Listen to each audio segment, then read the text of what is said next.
You may be seated.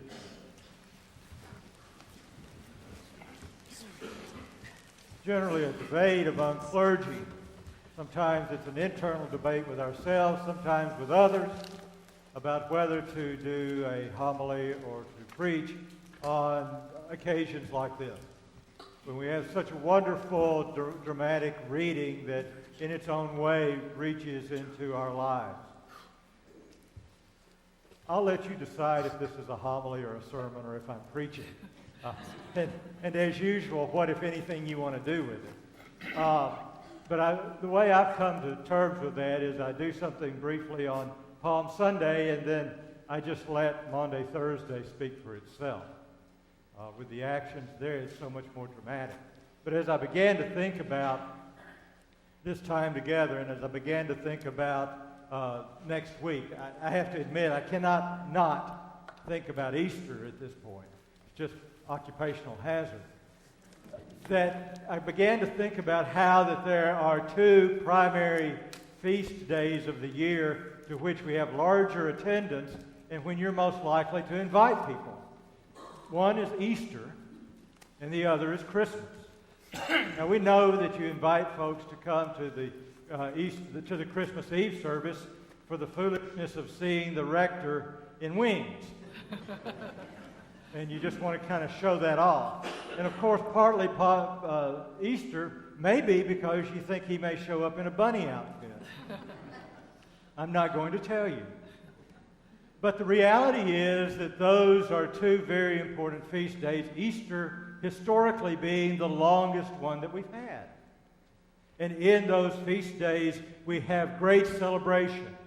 So what better time of the year if you're going to invite someone to come to church than those two occasions, especially Easter. So I've decided to talk about that just for a minute with you, because I think there are two different times of the year to invite people to come. The first is that if you want them to experience the joy and the celebration of the particular service, that's a Christmas and Easter kind of event. Invite them to that. But if you want them to see and to understand a bit about what it means to be a disciple of Jesus, to follow Jesus, invite them to come to Palm Sunday or Holy Week. If you want them to experience what it's like to follow Jesus, invite them to Palm Sunday and Holy Week. I mean, think about it. Think about the intensity of the story that weaves through our liturgy throughout this week. Today, we talk about and we celebrate the crowd as Jesus comes into Jerusalem. He tells his disciples to go down and get this colt of a donkey and bring it back to him. And so they go down and do their negotiation. They bring the colt of the donkey back. But what you may or may not know is that when you talk about the colt of a donkey, you're talking about an animal not much larger than a large dog. So imagine Jesus riding a large dog into Jerusalem. Just imagine that, and imagine the crowd as he goes in, throwing branches along the way as he comes into Jerusalem. It's a beautiful, wonderful image, isn't it? And we recreate it when we bless the palms and we walk back with them. But there's a dramatic aspect to this story that's not written in the words. It's implied in its telling. You see, on any given day, coming from the other direction would have been Pilate or one of the Roman authorities. And he would not have been riding the colt of a donkey. He would have been riding a huge horse. And along him would have been chariots and military. And the whole group come riding into town, their presence saying, "Rome rules by violence." We come into town as a violent people. We go into countries as a violent people, and we take them over. And because we are mighty, we can do this. But on the other side of town, on this day, is the epitome of anti-violence. It's Jesus riding in on the colt of a donkey, with people shouting, Hosanna, as if to say, this kingdom may be a kingdom of violence, but not mine. Enough. And we know the stories of the rest of the week. We know that some of the evangelists tell us that Jesus went into the temple and drove people out. We know from Mark in the reading today that there was the time when he was anointed by the person in the home. And we know also that he sent his disciples down to find a place where they could have dinner in a large room. And when they gathered in that room, he washed their feet. And he took bread and he said, this is my body. And he took wine and he said, this is my blood. And he made for us the lasting presence of the Eucharist, him present forever.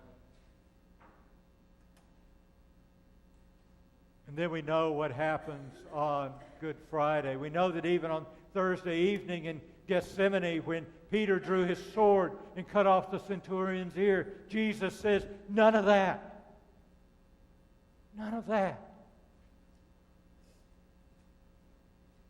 And we know the next day after his arrest, he's taken before the Roman authorities and those who were in collusion with the Romans, and he's presented for trial there.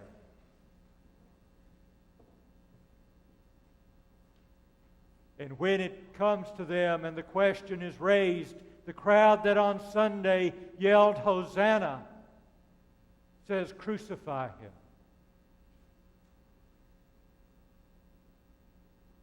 If you want someone to be impressed with who we are, to like what they see, to enjoy what they do, invite them to Christmas and Easter. If you want them to know what it's like to follow Jesus, invite them to Palm Sunday and Holy Week. I think there are two things that, among others, that we can take away from this week, from this day and this week.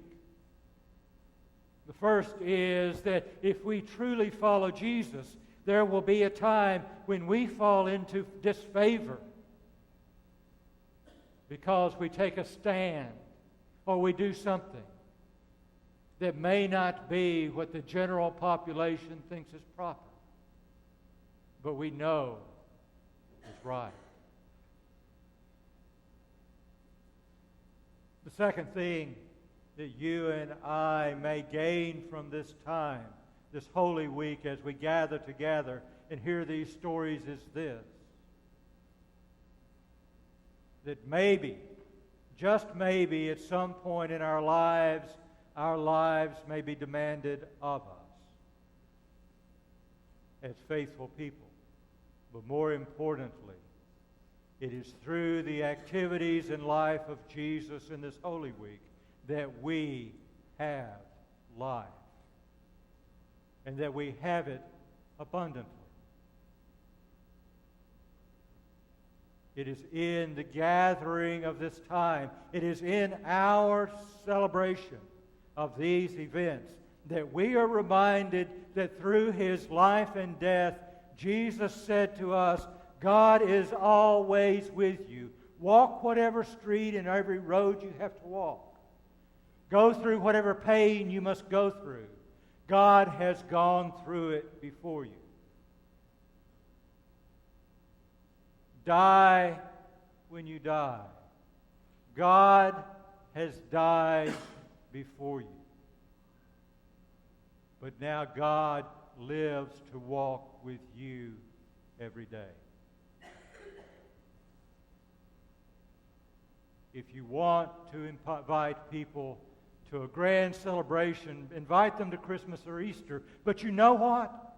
I think this message is good enough for everyone too. So hey, invite them to Holy Week while you're at it. What better message is there than God lives with us wherever we are and whatever we're going through? Oh, and don't forget this. We can never forget that Easter is coming. Amen.